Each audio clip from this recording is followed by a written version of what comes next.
कृतज्ञता होती जगण्यामध्ये. सकाळी उठल्याबरोबर आजोबा सांगायचे हात जोडा आणि देवाला थँक्यू म्हणा. म्हटलं का? ते म्हटले अरे डोळे उघडायला येतं कोण? कित्येक जण रात्री डोळे झाकतात, सकाळी कित्येकांचे डोळे उघडत पण नाहीत. आपले डोळे उघडले त्याला थँक्यू म्हणायचं, दिसला बरं का आज तुझ्या कृपेनं दिवस, चांगला जाऊ दे हां. रात्री झोपताना पुन्हा त्याला थँक्यू म्हणायचं, आजचा दिवस चांगला गेला, उद्याचा दिवस बघू द्या. ही कृतज्ञता होती निसर्गाच्या प्रती, भगवंताच्या प्रती, आजूबाजूच्या माणसांच्या प्रती. आता सकाळीही मोबाईल नव्हते आणि रात्रीही मोबाईल नव्हते. सकाळी उठल्याबरोबर काल टाकलेल्या फोटोला किती लाईक्स आणि किती कमेंट्स, 2-4 जरी कमी असल्या तरी करमत नाही. आणि रात्रीचं तर विचारू नका, रात्री पोरं DP असा झूम करून बघतात. कोण बाहेर येतं का त्यातनं? आम्ही कमालीचे अस्वस्थ आहोत. समाजामध्ये असताना शब्दांवर नियंत्रण ठेवता आलं पाहिजे आणि एकांतात असताना विचारांवर नियंत्रण ठेवता आलं पाहिजे. आम्हाला समाजात असताना शब्दावर नियंत्रण ठेवता येत नाही आणि एकांतात असताना विचारांवर नियंत्रण ठेवता येत नाही आणि म्हणून अडचणी होत जातात. आणि म्हणून आम्हाला मनावरती नियंत्रण ठेवता येईल का? आमच्या कृतीवरती थोडंसं नियंत्रण ठेवता येईल का? निसर्गाकडे डोळे विस्पारून बघता येईल का? निसर्गानं घालून दिलेली शिस्त आम्हाला कडेकोट आमच्या आयुष्यामध्ये अंतर्भूत करता येईल का? निसर्गानं काही शिस्त घालून दिलेली आहे आणि त्या शिस्तीमध्ये कोणताही बडेजावपणा नाही किंवा कोणतंही मिरवणं नाही. त्या शिस्तीमध्ये सहजता आहे. सूर्य त्याच्या शिस्तीचा गवगवा करतो का?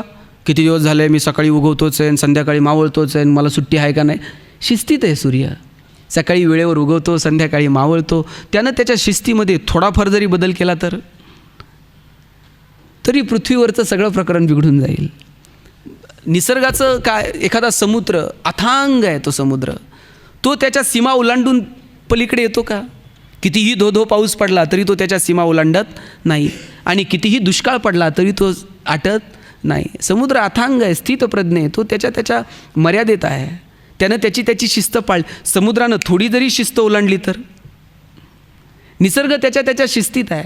माणसाचं शरीरसुद्धा बघा, ठराविक वेळेला ठराविक ठोके पडतात. आपण झोपलो तरी हृदय चालू असतं. हृदयाच्या 2-5 ठोक्यांनी जरी शिस्त चुकवली तर आपल्याला दिलेले सगळे अवयव त्याच्या पद्धतीनं छान काम करतायत. त्यांची शिस्त बिघडली तर मग डॉक्टरांकडे जावं लागतं. परत त्यांना बरं त्या शिस्तीचा कुठे गवगवा आहे का? हृदय म्हणतं का किती दिवस धडधड तू झोपतोय बिबतोय सगळं चाललं आहे तुझं? त्या शिस्तीचा कुठेही बडेजावपणा नाही. शिस्त असावी पण त्या शिस्तीमध्ये सहजता असावी. सहजता हरून गेली आणि फक्त शिस्तीचा बडेजावपणा आला तरी आयुष्य दुःखी होऊन जातं. आणि शिस्तीच्या त्या बडेजावपणामध्ये शिस्त बिघडून गेली तरीसुद्धा आयुष्यात दुःख येतं.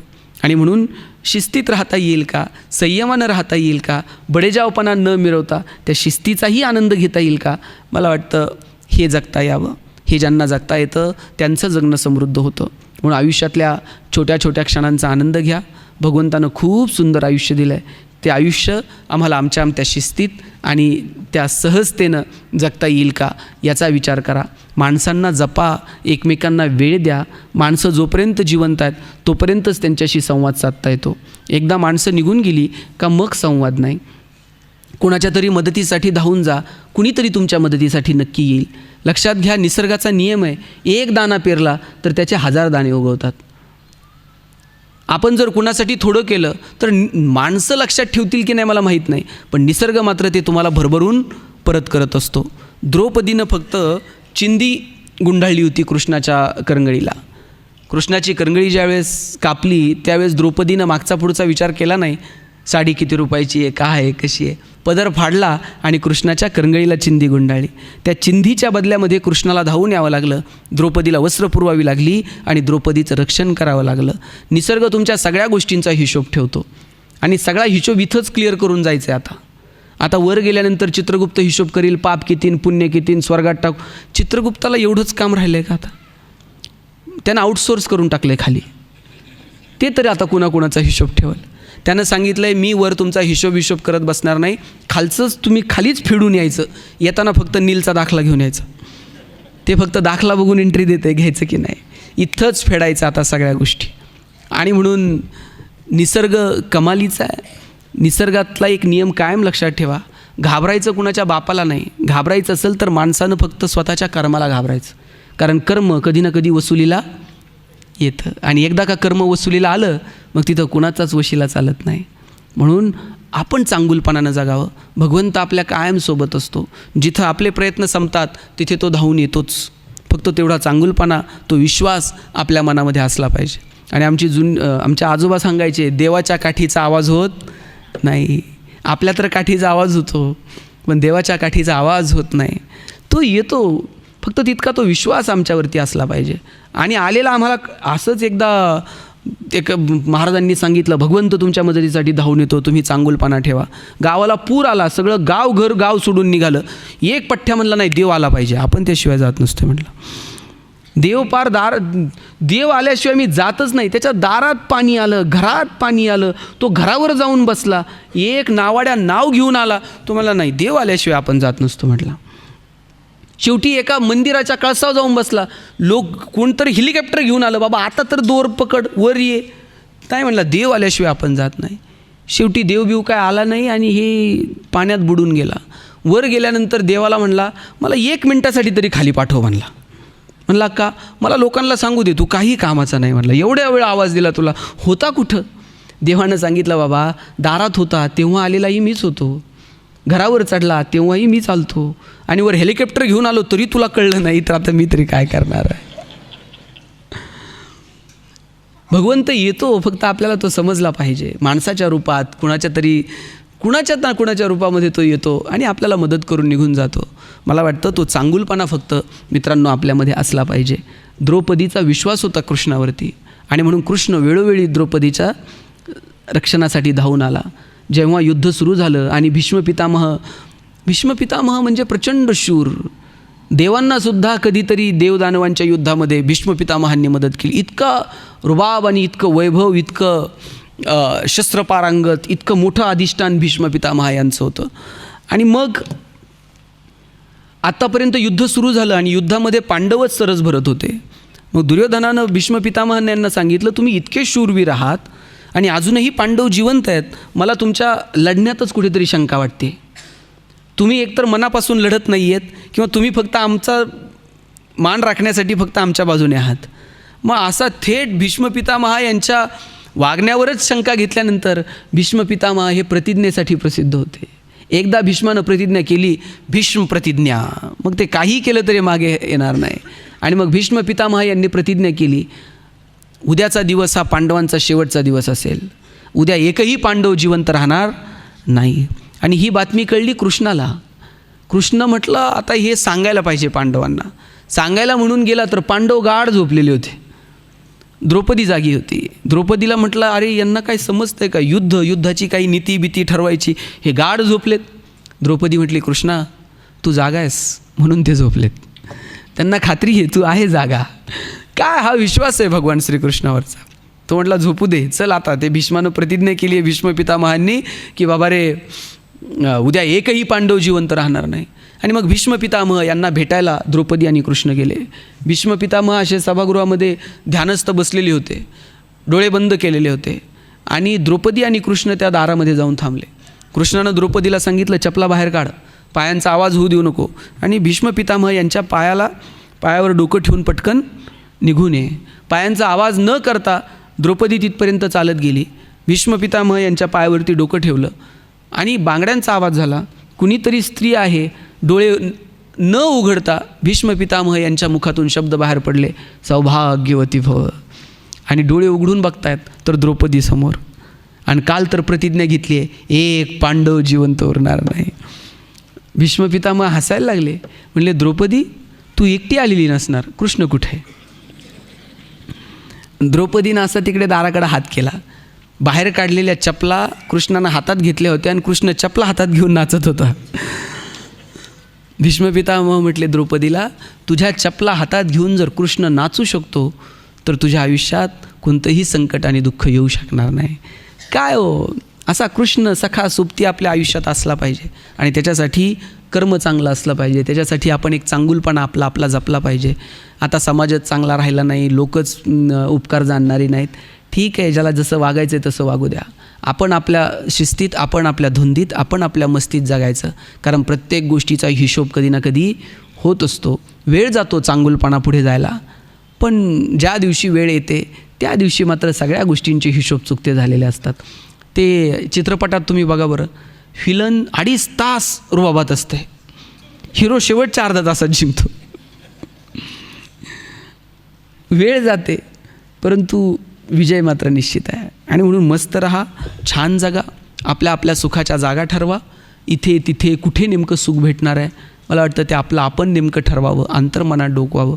माझे आजोबा मला नेहमी गोष्ट सांगायचे, आपल्याला वाटतं हे मिळवल्यावर तर मिळेल, हे केल्यावर तर मिळेल, पण नेमकं कुठे आहे हे मात्र समजत नाही. आजोबा सांगायचे, एक दगडफोड्या होता, तो दगडफोड्या दिवसभर दगडं फोडत बसायचा. 2-5 रुपये मिळायचे, त्याच्यात त्याचं आयुष्य चालायचं. आणि आयुष्याच्या एका वळणावरती असताना त्या दगडफोड्याला देव प्रसन्न झाला आणि म्हटलं, आयुष्यभर दगडं फोडत राहिला, तुला काय मागायचं आहे ते माग.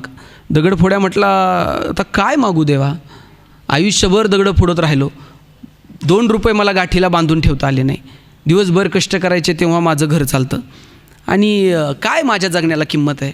त्यापेक्षा म्हटला, इथं गावात जर गुंठाभर जमीन घ्यायचं म्हटलं तर लाखानं पैसे मोजावे लागतात, आणि मी काय म्हटलं, मला हे तू माणूस म्हणून जन्माला घातलं ना, त्याऐवजी मला जर तू जमीन बनवलं असतं तरी मला वाटलं असतं की मला जमिनीला किंमत जास्त आहे, पण माणसाला नाही. देव म्हटलं, तुला जमीन व्हायचं आहे ना, तथास्तु. दगडफोड्याचं रूपांतर जमिनीमध्ये झालं. सूर्य उगवला, सूर्याची कोवळी किरणं अशी जमिनीवरती पसरली. कोवळ्या किरणांनी छान वाटत होतं, पण जसा जसा सूर्य डोक्यावरती आला तसं तसं अंगाची लाही व्हायला लागली. आणि मग म्हटलं, देवा, हे जमीन बिमीन काय उपयोगाचं नाही, हे कुणी ताप सहन करायचा. म्हणलं, या जगात सगळ्यात सुखी जर कोण आहे तो सूर्य आहे म्हणला. सगळ्या जगाला ताप देते, आपल्याला सूर्य बनव बरं. देवानं तथास्तु म्हटलं आणि जमिनीचं रूपांतर सूर्यामध्ये झालं. एक छोटासा ढग सूर्याला आडवा आला आणि सूर्याची किरणं जमिनीवरती पोहोचेनाशी झाली. मग म्हटला, देवा, हे काय म्हटलं, हे सूर्याचा उपयोग आहे, एवढ्या वर्षाच्या ढगानं जर सूर्याचं अस्तित्व संपणार असेल तर आज सूर्य कसला सुखी आला आहे. या जगात सगळ्यात सुखी जर कोण असेल तर ढग आहे, जरा ढग बनवता येते का बघ म्हटलं. देवानं तथास्तु म्हटलं, सूर्याचं रूपांतर ढगामध्ये झालं. ढगापासून पाऊस पडायला लागला, घरं पडायला लागली, झाडं कोलमडायला लागली. म्हटलं, देवा, ढग सगळ्यात ताकदवर आहे, काय ताकद आहे, घरं बिरं पडायला लागली, एवढी ताकद आहे कोणात. पण लांब त्यानं डोंगरावरती बघितलं, एक मोठा दगड किंचितचाही हलायला तयार नव्हता. आणि मग म्हटला, देवा, हा दगड जर किंचितचा हलायला तयार नाही, ह्या ढगात कसली ताकद आली. या जगात जर सगळ्यात स्थिर आणि सगळ्यात सुखी जर कोण असेल तर ते दगड आहे, जरा दगड बनवता येते का. तथास्तु म्हटलं, ढगाचं रूपांतर दगडात झालं. 2-4 दिवस त्या दगडाची स्थिरता अनुभवली. 5व्या दिवशी एक म्हातारा दगड फोड्या डोंगरावर चालत गेला. जोरात घनाचे घाव घालत दगड फोडायला सुरुवात केली आणि म्हणला, देवा, या जगात सगळ्यात ताकदवर जर कोण असेल तर ते दगड फोड्या आहे, जरा दगड फोड्या बनवते ते का बघ म्हटला. देवानं तथास्तु म्हटलं आणि दगडाचं रूपांतर दगडफोड्यात झालं. सुरुवात कुठून झाली ती, सुख सुख म्हणता म्हणता विश्व आणि आयुष्य चुटकीसरशी संपून गेलं, पण सुख नेमकं कुठे आहे हे मात्र कळालं नाही. ते अंतर्मनात आहे, आपल्या ठाईच आहे, फक्त ते बघायची दृष्टी आपल्याकडं असली पाहिजे. आणि ज्यांना ती दृष्टी, ती नजर सापडली त्या माणसांनी स्वतःच्या जगण्याचं तर सोनं केलंच, पण तुमच्या माझ्यासारख्या कित्येकांना जगण्याचा मार्ग दाखवला. ज्ञानोबा काय म्हटले, सर्व सुखाचे आगर बाप रुक्मा देवीवर. आणि ज्ञानोबारायांनी प्रतिज्ञा काय केली, अवघाची संसार सुखाचा करीनं आनंदे भरीनं तिन्ही लोका. ज्या लोकांनी ज्ञानोबांच्या वाट्याला सुख येऊ दिलं नाही, आनंद येऊ दिला नाही, ते ज्ञानोबा प्रतिज्ञा करतात, अवघाची संसार सुखाचा करीनं आनंदे भरीनं तिन्ही लोका. अरे, आमच्या वाट्याला नाही लोकांनी सुख येऊ दिलं, आमच्या वाट्याला नाही लोकांनी, ते ज्ञानोबा म्हणतात अवघाची संसार.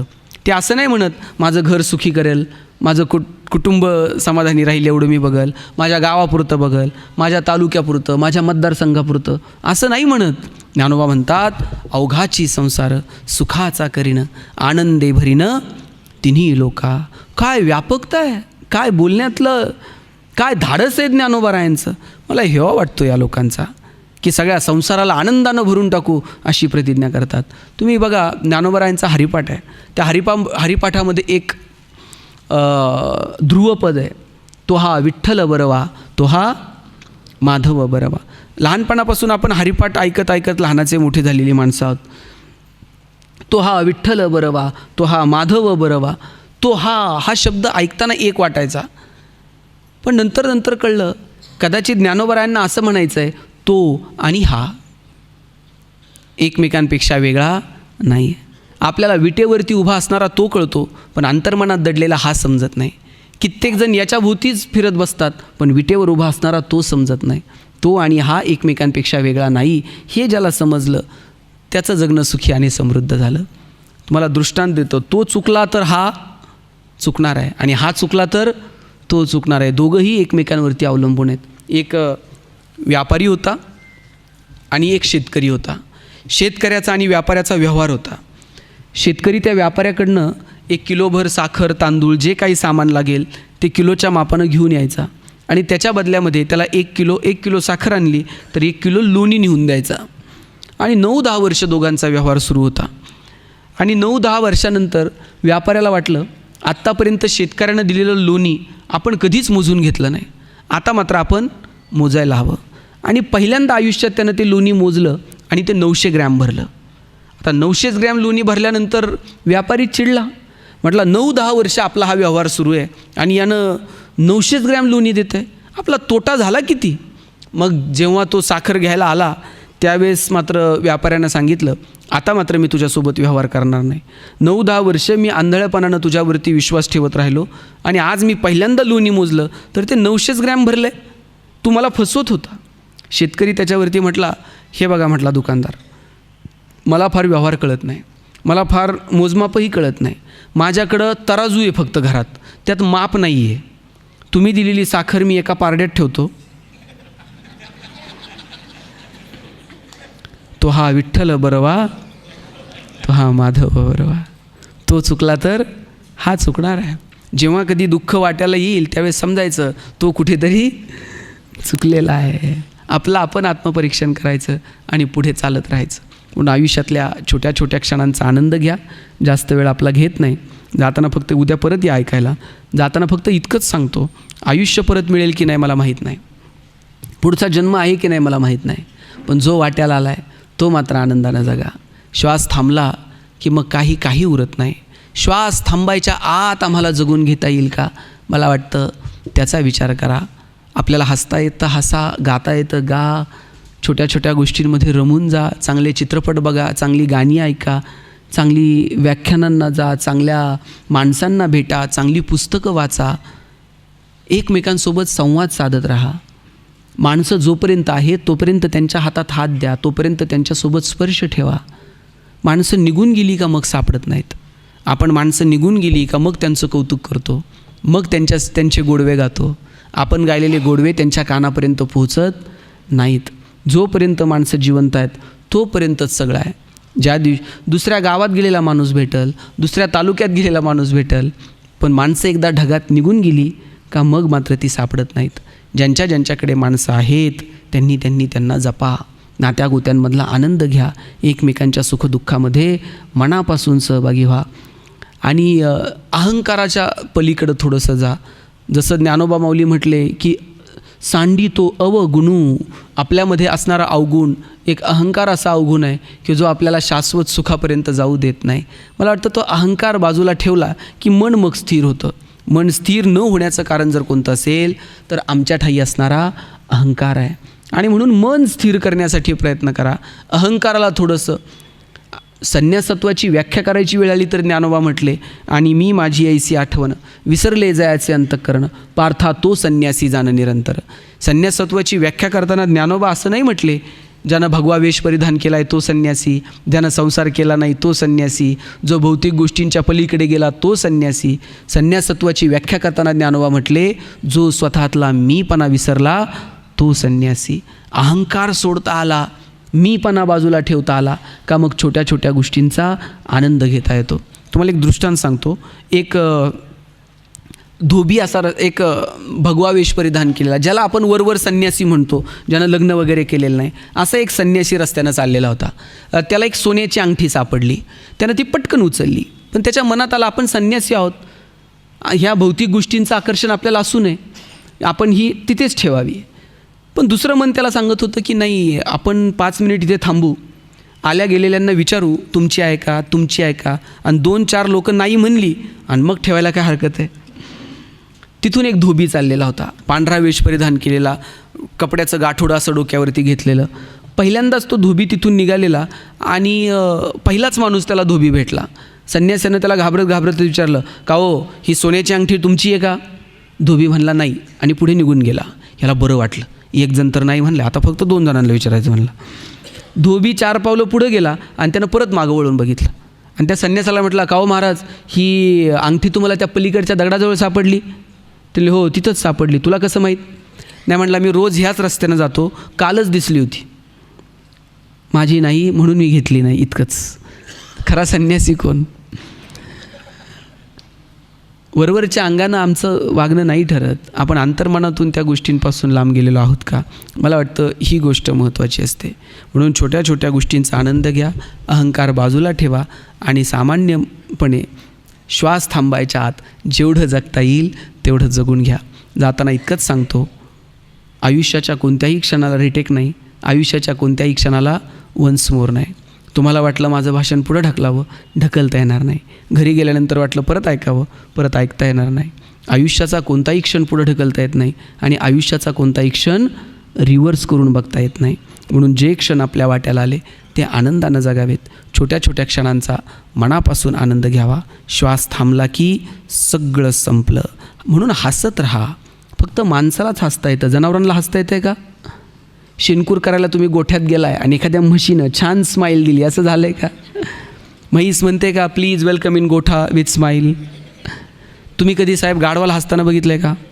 ज्या दिवशी गाढव हसायला सुरू करेल त्या दिवशी समजायचं गाढवाचा प्रवास मानवत्वाकडे सुरू झाला, आणि ज्या दिवशी माणूस हसायचं बंद करेल त्या दिवशी समजायचं माणसाचा प्रवास. तुमचं तुम्ही ठरवा काय असेल. तुम्ही सगळ्यांनी मला इथे बोलवलं, ऐकलं, त्याबद्दल तुम्हा सगळ्यांचे मनापासून आभार मानतो. उद्या पुन्हा याच विषयाला आणखी वेगळ्या अंगानं कशा वाटा निर्माण होतील हे पाहण्यासाठी तुम्ही उद्या या. ज्ञानचैतन्य ट्रस्ट म्हणजे मी आल्यानंतर बघितलं, समाज प्रबोधन करणं, समाजातल्या ज्या लोकांना मदत करायची त्यांना मदत करणं आणि निसर्ग वगैरे या सगळ्या गोष्टींच्या संदर्भानं काम करणारी. साहेब, सुखी जर व्हायचं असेल आणि आनंदी जर राहायचं असेल, निसर्ग, समाज आणि अर्थकारण याच 3 टप्प्यातनं आपल्याला पुढं जावं लागणार आहे. निसर्गाकडं आपण कमालीचं दुर्लक्ष केलं आणि म्हणून निसर्गाला आपल्याला सांगावं लागलं, आता तुझं तोंड बघायची पण इच्छा माझी राहिलेली नाही, मास्क लाव. 2 वर्ष आपल्याला मास्क लावायला लावलं. इथपर्यंत येऊ देऊ नका. निसर्ग, समाज आणि अर्थकारण या 3 टप्प्यातूनच आपल्याला पुढं जावं लागेल. आणि निसर्गाकडे सुद्धा निव्वळ औपचारिकता म्हणून बघू नका. वाढदिवसाला झाड लावायचं, फोटो काढायचा, पेपरला फोटो. दुसऱ्या वाढदिवसाला खड्डा तोच असतो, झाड फक्त नवीन असते. म्हणजे सकाळी कार्यकर्त्यांनी झाडं लावायची, त्यांनी झाडं खायची आणि संध्याकाळी कार्यकर्त्यांनी बकऱ्या खायच्या. फिट्टम फाट. इथपर्यंत येऊ देऊ नका. निसर्ग, समाज आणि अर्थकारण या 3 टप्प्यातून आपल्याला पुढे जाता येईल का? मला वाटतं याचा विचार करावा. तुम्हा सगळ्यांना तुमच्या भावी आयुष्यासाठी खूप साऱ्या शुभेच्छा.